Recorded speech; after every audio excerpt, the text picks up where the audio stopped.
আজকের এই ভিডিওতে দেখাবো কিভাবে আপনি এই গুগল ফটোস অ্যাপস থেকে আপনার অ্যালবামের ফটো, ভিডিও এগুলোর লিঙ্ক ক্রিয়েট করে কিভাবে আপনার ফ্রেন্ডের কাছে সেন্ড করতে পারবেন। হোয়াটসঅ্যাপ, ইমোজ সকল জায়গায় সেন্ড করতে পারবেন।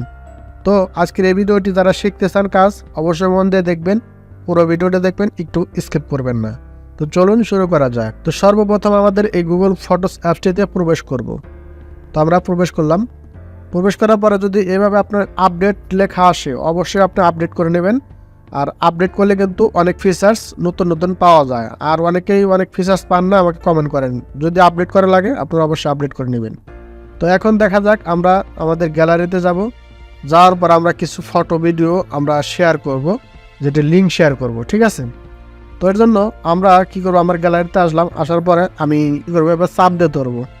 চাপ দিয়ে ধরার পরে এভাবে চাপ দিয়ে ধরবো, ধরার পরে এভাবে চাপ দিয়ে ধরবো। তারপরে দেখেন এই যে শেয়ার নামের একটা যে আইকন, এই শেয়ার নামের আইকনটা এখানে ক্লিক করবেন।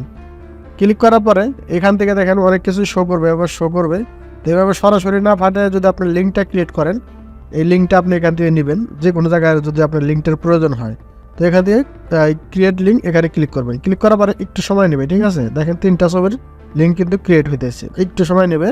তো লিঙ্কটা কিন্তু এখন দেখেন ক্রিয়েট হয়ে গেছে, কপি অ্যান্ড শেয়ার অ্যাপ। আপনারা কি করবেন, এখানে যদি আপনার কপি করার অপশন আছে, অনেক মোবাইলে আসে, আবার অনেক মোবাইল এইভাবে দেখায়। তার জন্য এই যে মোর এখানে ক্লিক করবেন। ক্লিক করার পরে এই যে নিচে দেখবেন এই যে কপি, এখান থেকে কপি করে নেবেন। তারপরে আপনি যে কোনো জায়গায়, আপনার যে কোনো অ্যাপসে, যে কোনো জায়গায়, আপনার যে কোনো প্রোফাইলে এই লিঙ্কটা দিতে পারবেন, শেয়ার করতে পারবেন।